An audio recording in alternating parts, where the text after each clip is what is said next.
Hello guys, welcome to current affairs Funda. My name is Vikas. आज हम इस वीडियो में डिस्कस करेंगे बार ग्राफ के कितने टाइप होते हैं और डेटा को कैसे रीड करना होता है। अलग अलग तरीके से जो रिप्रेजेंटेशन होता है डेटा का, उसमें दोस्तों बार ग्राफ के कई सारे हमने फिगर्स देखे होंगे। तो आज हम उन्हीं सारी चीज़ों को यहाँ पर डिस्कस करेंगे। आपको बताना चाहूँगा कि अगर आप फ्री मॉक टेस्ट अटेम्प्ट करना चाहते हैं तो इसका लिंक मैं आप सभी को नीचे डिस्क्रिप्शन में दे दूंगा। पहले आपको बता दूं कि आज जो हम सिस्टम सारा करने वाले हैं, ये दोस्तों डेटा इंटरप्रिटेशन डिकोडेड, ये एक बुक है जो कि ऑलिव बोर्ड ने लॉन्च किया है और इस बुक का जो चैप्टर 1 होगा उससे हम यहाँ पर शुरुआत करेंगे। तो यहाँ पर जो बार ग्राफ है, बार चार्ट्स हैं, इसमें सिंगल बार ग्राफ और कंपाउंड, इसी तरीके के सारे हम यहाँ पर स्टैक वगैरह सब कुछ देखेंगे। तो अगर आप इस बुक को बाय करना चाहते हैं तो इसका लिंक मैं आप सभी को नीचे डिस्क्रिप्शन में दे दूंगा। यहाँ पर आपके उन्हें सवाल आ रहा होगा कि इस बुक में क्या क्या चीज़ें दे रखी हैं। तो पहले आपको थोड़ा सा ब्रीफ करना चाहूँगा कि ये बुक बिल्कुल बिगिनर वाली नहीं है, ये एक एक्सपर्ट लेवल की बुक है। अगर आप अपने किसी भी SBI mains, IBPS PO mains जैसे बड़े एग्जाम की तैयारी कर रहे हैं तो उसमें भी ये बुक काफ़ी आपकी हेल्प करेगी। अगर आप देखोगे इसमें जो सेक्शंस बने हैं उसमें क्या है कि सेक्शन 1, सेक्शन 2 और सेक्शन 3, 3 सेक्शन आपको दिए गए हैं। तो जो सेक्शन 1 है वो आपका है बेसिक चार्ट के लिए, ठीक है, इसमें केवल बेसिक चार्ट दिए गए हैं। और जो सेक्शन 2 है इसमें क्या है कि जो आपका डेटा कंपैरिजन है और जो डेटा सफिशिएंसी इसको दिया गया है। और जो सेक्शन 3 है ये आपका एडवांस है, इसमें क्या है, एक आपका मिक्स ग्राफ के ऊपर चैप्टर पूरा दिया है, अरिथमेटिक डीआई के ऊपर काफ़ी सारे क्वेश्चंस दिए गए हैं। और जो एडवांस लेवल के चार्ट्स हैं इसमें आपका पार्ट 1 और पार्ट 2 ये काफ़ी हाई लेवल है। और फिर इसके बाद में इन्होंने प्रैक्टिस सेट्स प्रोवाइड करा रखे हैं। और जो बेसिक चार्ट है इसमें सारे ग्राफ के बारे में, जैसे कि बार क्या है, लाइन क्या है, पाई चार्ट क्या है, band diagram, paragraph base caselet DI, tabular DI, radar, ये सारी चीज़ें दे रखी हैं। तो ये बुक बढ़ती है, अगर आप इसको लेना चाहते हैं तो लिंक आपको नीचे डिस्क्रिप्शन में मिल जाएगा। तो पहले मैं जैसा आपको बताना चाह रहा हूँ कि अगर आप बिल्कुल बिगनर हैं तो बार चार्ट क्यों हम लोग यूज़ करते हैं, ये बेसिकली डेटा इंटरप्रिटेशन में क्या क्या जो फिगर्स ग्राफ्स यूज़ होते हैं ये क्यों होते हैं। तो पहले आपको बिल्कुल लेमन लैंग्वेज में बताना चाहूँगा। सपोज आप करिए कि एक ये सर्किल बना हुआ है, ओके, इस सर्किल के अंदर बहुत सारे मैंने डॉट्स बना दिए हैं, ठीक है, काफ़ी सारे डॉट हैं, ओके। अब क्या है कि कोई भी पर्सन आएगा वो इन डॉट्स को रीड करेगा, ठीक है, इसमें 1 है, इसमें 2 है, इसमें 3 है, इसमें 4 है, 5 है, इस तरीके से मैंने यहाँ पर सपोज कर लो इतने सारे सेगमेंट इस सर्किल में दे रखे हैं। अब क्या होता है कि डेटा जो इंटरप्रिटेशन है इसमें क्या है कि हम जब क्वेश्चंस को देखते हैं तो इसमें हमें एक ग्राफिकल फॉर्मेट में डेटा का रिप्रेजेंटेशन किया जाता है। और कई बार हम ये देखते हैं कि हमें टेबुलर ग्राफ दे दिया जाता है, उसमें डेटा होता है। तो आप ऐसा समझें कि कहीं पर कोई इंफॉर्मेशन बिल्कुल एक तरीके से जैसे कि आपको दे दी गई हो एक ग्राफ फॉर्मेट के अलावा, लाइक जैसे हमने देखा कि पैराग्राफ में दे दी गई हो, ओके, या फिर कहीं पर रखी हो, लेकिन अगर उसी इंफॉर्मेशन को हमें विजुलाइज करना हो, देखना हो, तो अगर हमें कोई ग्राफ बनाकर दिखाया जा रहा है कि इस तरीके से ग्राफ जा रहा है, ऊपर जा रहा है, समथिंग इंफॉर्मेशन बढ़ते हुए क्रम में ऐसी है। अब जैसे मैं कह दूं 10 हो गया, 12 हो गया, 14 हो गया, 16 हो गया, अगर मैंने इसी इंफॉर्मेशन को कुछ इस तरीके से दिखा दिया ऐसे करके, ठीक है, तो क्या है कि पहले 10 वैल्यू थी, फिर 12 हो गई, फिर 14 हो गई, फिर 16 हो गई। तो अल्टीमेटली आप कंपैरिजन बड़ा इजी कर सकते हैं। आप ये कह सकते हैं कि जो वैल्यू स्टार्ट हुई है वहाँ से लेकर ऊपर जाने में यहाँ पर ग्रोथ हो रही है। तो आप इस डाटा को एक एक करके रीड करोगे, लेकिन जब आप डीआई के टर्म्स में इसको देखोगे तो आपको लग जाएगा कि हाँ सारी चीज़ें हमें एक जो है पाथ में दिख रही हैं, ओके। तो डेटा इंटरप्रिटेशन भी समथिंग कुछ इस तरीके का होता है कि हमें वहाँ पर एक ऑर्गेनाइज तरीके से चीज़ों को रिप्रेजेंट किया जाता है और उसमें बहुत सारे अलग अलग फॉर्मेट्स होते हैं, like bar graph, line graph, pie chart, ठीक है। तो इस तरीके से मैं आपको ये चीज़ें बता रहा हूँ, ओके। अब हम लोग यहाँ पर पहले देखेंगे कि जो सिंगल बार चार्ट है इसमें क्या है कि पॉजिटिव वैल्यूज़ के साथ में ये दिखाया गया है। देखो पॉजिटिव वैल्यूज़ का मतलब ये हुआ कि अगर हम इस तरीके से ग्राफ को देख रहे हैं तो जो भी डेटा जैसे 0 है, जो 0 के ऊपर वाला यहाँ पर रिप्रेजेंट होगा इस फॉर्मेट में, ठीक है, ये 20 हो गया, 40 हो गया, ये 60 हो गया, तो इस तरीके से। लेकिन अगर वहीं पर -20 वैल्यू आ जाएगी तो ये ग्राफ नीचे आएगा, तो ये निगेटिव वैल्यूज़ में होता है, ओके। तो यहाँ पर हमसे ये कहा जा रहा है कि पॉजिटिव वैल्यूज़ के साथ में बिल्कुल सिंपल क्वेश्चन ऐसे ही आपको बनेगा। यहाँ पर क्या दिया, नंबर ऑफ स्टूडेंट दिया है, जिसमें स्टैंडर्ड 1, 2, 3, 4, 5 है। ओके, अब ये डेटा दिया गया है कि जो नंबर ऑफ स्टूडेंट हैं वो इस फॉर्मेट में दिए गए हैं, स्टैंडर्ड 1 में, 2 में, 3 में, 4 में और 5 में। ठीक है, अब हमें इसमें देखना है कि क्या सबसे जरूरी चीज़ है। सबसे जरूरी चीज़ होती है डेटा को रीड कैसे करना है। देखो आप ये देख पाओगे 0, 10, 20, 30, 40, 50, 60, 70। यहाँ पर मैं थोड़ा सा जूम करूंगा और आपको एक एक चीज़ बहुत ही क्लियर बताने की पूरी कोशिश करूंगा। अब आप ध्यान से देखो, ये जो दोस्तों 0 बना हुआ है, आप देखोगे ये 0 है और ये 10 है। 0 और 10 के बीच में कितनी लाइन है? 1, 2, 3, 4, 5 लाइन है। तो मतलब जो एक बॉक्स बनेगा 0 वाली लाइन से लेकर ये ऊपर वाला, तो इस बॉक्स की वैल्यू कितनी होगी? ऑब्वियसली 2 होगी, इसकी 2, इसकी 2, इसकी 2, इसकी 2। तो जब 10 तक आप पहुंचोगे तभी तो आप 10 पहुंच पाओगे। 2, 4, 6, 8, 10। ठीक है, तो यहाँ पर जो गैप ऑफ मार्जिन है वो दोस्तों 2 का यहाँ पर दिया गया है। ठीक है, तो ऐसे क्वेश्चंस हमें पेपर में देखने को मिलते हैं। अब यहाँ पर हम कैसे किसी वैल्यू को रीड करेंगे? जैसे अगर मैं ये देख लूँ कि स्टैंडर्ड 1, तो देखो ये पूरी 40 पर आ रही है, तो इसको तो आप 40 रीड कर दोगे कि स्टैंडर्ड 1 जो है वो 40 है। लेकिन अगर आप स्टैंडर्ड 2 देखोगे तो यहाँ पर क्या है, ये जो 40 है, 40 के ऊपर एक लाइन और जा रही है। ठीक है, छोटी सी लाइन, तो इसको हम रीड करेंगे जो स्टैंडर्ड 2 है वो कितना है? ये है 42। ठीक है, स्टैंडर्ड 3 देखोगे तो ये यहाँ पर 50 आ रहा है, इसके बाद में एक लाइन, 2 लाइन और 3 लाइन, तो 3 × 2 6 हो गया, 50 और 6 56 हो गया। ये आपका स्टैंडर्ड 3 हो जाएगा। एक बार आप मुझे बताओ कि जो स्टैंडर्ड 4 है इसकी वैल्यू कितनी निकल कर आ रही है। मैं थोड़ा सा और जूम कर दे रहा हूँ सो दैट कि आपको ये इजिली समझ में आ जाए। स्टैंडर्ड 4 और स्टैंडर्ड 5 दोनों की वैल्यूज आप मुझे नीचे कमेंट करके बताइए कि आपको ये ग्राफ का डेटा रीड करना समझ में आ रहा है क्या। ओके, अब हम आ जाते हैं इसके अगले टाइप पर। देखो यहाँ पर क्वेश्चन हमने बहुत अलग तरीके से बनते हैं, लेकिन केवल मैं यहाँ पर डेटा के रिप्रेजेंटेशन की बात करूँगा कि वैल्यूज़ कैसे होती हैं, फिगर्स किस तरीके से ड्रॉ किए होते हैं और इनको कैलकुलेट कैसे करना है।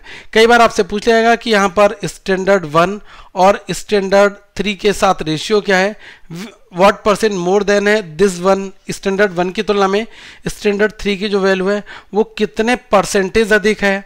तो ऐसे क्वेश्चंस बनते हैं, इनको हम बाद में करेंगे। ओके, अब यहाँ पर देखो सेकंड वाला, ये आपका बेसिकली क्या है, इसमें क्या है कि सिंगल बार चार्ट है with positive and negative values.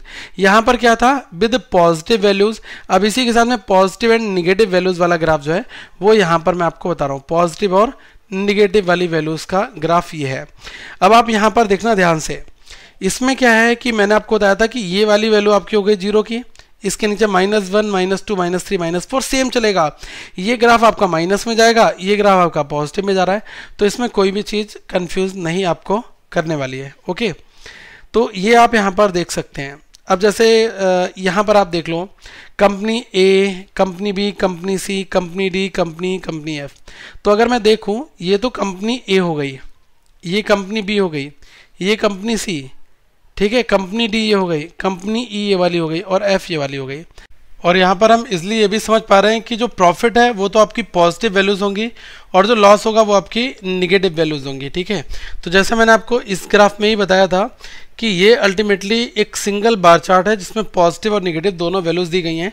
तो इस तरीके से कभी ग्राफ आ जाए तो आपको डेटा इस फॉर्मेट में ही रीड करना पड़ेगा। ओके, अब यहाँ पर जो ये आपको ग्राफ दिख रहा है ये है कंपाउंड बार चार्ट। ठीक है, अब देखो कंपाउंड बार चार्ट का मतलब क्या है। कंपाउंड बार चार्ट को पहले मैं यहाँ पर बता रहा हूँ, इसमें लिखा है in a compound bar graph data about 2 of more categories of the same data is given here. Okay, मतलब आप इस तरीके से समझो कि अगर हमें कहीं पर नंबर ऑफ स्टूडेंट दिए गए, ये आपका मेन डेटा है और इसके अंदर अगर हम कैटेगरी बना दें कि मेल और फीमेल, इस डेटा को अगर हम ऑर्गेनाइज कर लें इसी बार फॉर्मेट में, ठीक है, तो वो हमारा ये कंपाउंड बार चार्ट के अंतर्गत में अरेंज होगा। ठीक है, अब आप यहाँ पर ये देखो, इसमें क्या क्या दिया गया है, 4 पार्किंग के लॉट्स हैं जिसमें ए, बी, सी और डी। मतलब आप ऐसा समझ लो कि 4 पार्किंग के एरियाज हैं। पार्किंग ए यहाँ पर हो रही है, बी में हो रही है, सी में हो रही है और डी में हो रही है।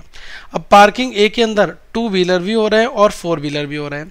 तो इसी तरीके से मैंने आपको बताया कि नंबर ऑफ स्टूडेंट के अंदर मेल और फीमेल हो सकते हैं, तो यहाँ पर आपको मेल और फीमेल के डेटा को भी ऑर्गेनाइज करके दिखाया जा सकता है।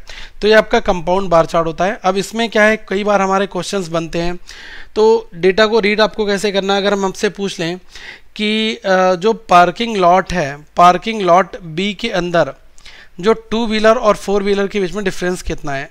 पार्किंग लॉट बी के अंदर टू व्हीलर और फोर व्हीलर जो है इनके बीच का डिफरेंस कितना है। तो देखो जो टू व्हीलर है वो तो ये वाला है, फोर व्हीलर है जिसमें डॉट डॉट दिया गया, तो ये वैल्यू कितनी है 30 है और ये वैल्यू कितनी 20, तो 30 माइनस 20 दैट इज 10, तो ये आपकी निकल कर आ जाएगी। इसी फॉर्मेट में क्वेश्चंस आपके रेज दोस्तों होते हैं। अब आप ये देख लो एक बार स्टेक्ड बार, ठीक है, स्टेक्ड बार को किस तरीके से रीड करना होता है इसके बारे में मैं आपको एक बार बता दे रहा हूँ, ठीक है। अब इसमें क्या होता है कि इन स्टेक्ड बार जो क्या होता है डिफरेंट कैटेगरीज जो हैं वो आपको नहीं दी होती हैं साइड बाय साइड, लेकिन एक ही जो है लाइन में हमें सारी चीज़ें दिखा दी जाती हैं। अब जैसे अगर मैं यहाँ पर देखूँ तो ये जो आपको कंपनीज दी गई हैं PQRS, तो जैसे देखो PQRS ये आपको कंपनीज दी गई हैं। अब हर एक कंपनी के अंदर ये अलग अलग कैटेगरीज हैं, तो जैसे आपको ये वाली जो लाइनें बनी आ रही हैं, ठीक है, इसका मतलब क्या है, ये आपका एक डिपार्टमेंट है जिसको हम लोग मार्केटिंग डिपार्टमेंट कहेंगे, ठीक है। एक आपका ये वाला भी आ रहा है जिसके अंदर बहुत सारे डॉट बने हुए हैं, ओके। एक आपका ये डिपार्टमेंट है जो कि आपका टेक डिपार्टमेंट है। इसके बाद ये बिल्कुल ब्लैंक है, बिल्कुल ब्लैंक है, ये ब्लैंक डिपार्टमेंट जो है आपका ऑपरेशंस का डिपार्टमेंट है। और एक आपका डिपार्टमेंट ये वाला बना है जिसके अंदर इस तरीके से लाइनें बना रखी हैं, तो ये आपका अदर्स वाला है। तो आपने देखा कि यहाँ पर पी कंपनी के अंदर 4 डिपार्टमेंट है जिनको यहाँ पर दिखाया गया है, तो इसी वजह से ये स्टैक फॉर्मेट में, दैट इज़ वाई हमने यहाँ पर इसका नाम रखा है स्टैक्ड बार, ठीक है। तो इसमें डेटा है बहुत इजली है, आप आसानी से इसमें रीड कर सकते हो। अब जैसे इसमें क्वेश्चंस किस तरीके से बनेगा, अब जैसे यहाँ पर क्वेश्चन आपसे पूछा जा सकता है कि number of employ in operations in company P, तो अगर मैं पी की बात करूँ इसमें ऑपरेशंस वाला कौन सा है, ये जो आपकी लाइंस हैं, एक आपका सबसे पहला वाला मैंने आपको बताया मार्केटिंग है, फिर आपका एक था टेक वाला, ठीक है, और जो बिल्कुल ब्लैंक है वो आपका ऑपरेशंस है। तो आपको ब्लैंक निकालना है। देखो इन दोनों के बीच में ये वाला ब्लैंक होगा ना, ये 800 तक लाइन जा रही है और लाइन कहाँ से स्टार्ट हो रही है, 400 के थोड़ा सा ऊपर से स्टार्ट हो रही है। तो अगर मैं एक एक पॉइंट को बहुत ही ध्यान से समझूं कि एक लाइन का क्या मतलब यहाँ पर है, वो आप एक बार थोड़ा सा ध्यान से समझ लो। अब जैसे 0 ये हो गया, 200 हो गया, 0 से 200 के जो यहाँ पर पॉइंट्स आ रहे हैं। अब देखो 1 2 3 4 5 6 7 8 9 10, तो एक लाइन जो है वो 20 पॉइंट की कहलाएगी। अगर मुझे ये वाली चीज़ निकालनी है तो देखो ये क्लियरली आपको दिख रहा है कि यहाँ से लेकर अगर मैं इस वाली लाइन से 400 वाली लाइन से 800 तक देखता तो मुझे पूरा 400 मिल जाता, लेकिन ये 2 पॉइंट और आपके कम हो जाएंगे, तो 40 पॉइंट आप कम कर दो, 400 में से 40 कम कर दो, कितना आ जाएगा, ये आपका आ जाएगा 360। तो ये जो पी के अंदर आपका जो ऑपरेशंस वाली वैल्यू है, ये वाला जो सेक्शंस है, जैसे मैंने आपको बताया कि पहला वाला आपका मार्केटिंग है, फिर ये आपका ये टेक है, फिर ये ऑपरेशंस है और ये फिर आपका अदर्स है। तो ऑपरेशंस की वैल्यू जो है ये 360 इस फॉर्मेट में आ जाएगी। आपको रीड करना एटलीस्ट दोस्तों आना चाहिए, ठीक है, ये चीज़ आपको समझ आ गई। इसी का ही एक टाइप होता है 100% वाला, मतलब हम ये कहें कि ये आपका 100% स्टेक्ड बार है। ये बहुत इंपॉर्टेंट है, इसको ध्यान से आप देखना थोड़ा सा। आप अगर यहाँ पर ध्यान से देखोगे कि जो प्रीवियस वाला ग्राफ था उसमें हमारी वैल्यूज दी थी, यहाँ पर 100% हमें परसेंटेज दिया गया है। अगर मैं पी की बात करूँ तो इन सबको मिलाकर ये आपका 100% बनेगा। इसी तरीके से इसको देखोगे ये भी मिलाकर 100% आपका बनेगा। तो इसमें क्या है कि पी के अंदर ये वाला जो सेक्शन है ब्लैक वाला दिख रहा है, ये मार्केटिंग है, ये यहाँ तक आ रहा है। अब इसकी वैल्यूज़ कैसे देखना है, देखो ये जो 10 के बीच में ये 2 पॉइंट आ रहे हैं, 5 और 5 10, ये 5 का होगा, ये 5, तो एवरी गैप जो हर एक गैप होगा वो आपका 5 का कहलाएगा। तो अगर मैं पी के अंदर इस मार्केटिंग की बात करूं तो ये कितना आ जाएगा 25%। अब आपसे क्वेश्चन किस फॉर्मेट में हो सकते हैं, जैसे अगर मैं यहाँ पर कह दूं कि जो नंबर ऑफ एम्प्लॉय हैं वो आर के अंदर 600 हैं, ठीक है, आर कंपनी के अंदर नंबर ऑफ एम्प्लॉय अगर 600 हैं तो आप इसमें बताओ कि जो टैग एम्प्लॉय हैं कंपनी में वो कितने होंगे। अब देखो टैग एम्प्लॉय आपके वाइट वाले हैं, तो ये वाइट वाली वैल्यू आपको निकालनी है। तो ये कैसे निकालोगे, अब आप अगर यहाँ पर देखोगे, अगर मुझे ये वैल्यू निकालनी है तो देखो एक लाइन 2 3 और 4, ये कितना हो गया 20% हो गया। तो 20% इस 600 का निकाल दो, कितना आ गया 120, that is the right answer here, ठीक है, ये आपका निकल कर आ जाएगा। अब क्या है, कई बार आपको वैल्यूज़ भी दे दी जा सकती हैं किसी भी फॉर्मेट में। अब जैसे एक क्वेश्चन मैं आपको और यहाँ पर रेज करता हूँ, इफ़ द, आप इसको नोट भी कर लें, if the number of employ in others in company S is 180। देखो अदर्स की बात की जा रही है और कंपनी एस का हवाला दिया जा रहा है। एस के अंदर जो अदर्स है मतलब ये वाला जो सेगमेंट है ये कितना है 180 आपको दिया गया है, ठीक है। तो आपसे पूछा जा रहा है कि टोटल नंबर ऑफ एम्प्लॉय जो कंपनी में वो कितने होंगे, क्या आप निकाल सकते हैं? बिल्कुल निकाल सकते हो। ये इतने परसेंटेज की वैल्यू इतनी है तो रिमेनिंग आप निकाल लोगे और आप टोटल भी निकाल दोगे, ठीक है। तो पहले आप ये देख लो कि ये वाला जो सेगमेंट है ये आपका यहीं तो आ रहा है, ये 60 पर है, ये 100 पर है, ठीक है। तो इसके बीच में जो नंबर ऑफ एलिमेंट है वो आपके आ रहे होंगे, यही तो आपको समझना है, ओके। तो अगर मैं यहाँ पर देखूँ ये आ रहा है आपका 40%। अगर मैं इसमें लाइंस देख लूँ कितनी आ रही हैं, 1 2 3 4 5 6 7 8 लाइन आ रही है, मतलब 40% हो जाएगा 8 × 5। तो ये देखो 40% की जो वैल्यू है वो 180 दी गई है। तो 0 से ये ख़त्म कर दो, तो जो 4 की वैल्यू है वो आपकी कितनी दी गई है 18। 4% की वैल्यू 18 दी गई है। मुझे 100 निकालना है तो डायरेक्टली इसकी 25 से मल्टीप्लाई कर दो, 100 आ जाएगा यहाँ पर। तो इन द सेम वे इधर भी 25 से मल्टीप्लाई करनी होगी, तो ये कितना आ जाएगा 200, ये हो गया 25 और 20 45, 450। तो 100% मतलब पूरे एस के बारे में अगर हम बात करेंगे तो ये आपका 450 निकल कर आ जाएगा। तो ये भी अलग अलग सेगमेंट होते हैं, टाइप्स होते हैं, जो कि आपके क्वेश्चंस दोस्तों इस फॉर्मेट में भी एग्जाम्स में बनते हैं, ओके। आगे हम फिर मिलेंगे इसके बचे हुए टाइप के साथ में। इसमें अभी हॉरिजॉन्टल बार चार्ट, इसको मैं डिस्कस कराऊंगा। फिर हम मोर देन वन बार चार्ट, उसके बारे में डिस्कस करेंगे। एक सिंगल बार होता है, ठीक है। इसमें ही more than one bar chart में कंपाउंड बार भी होता है, ओके।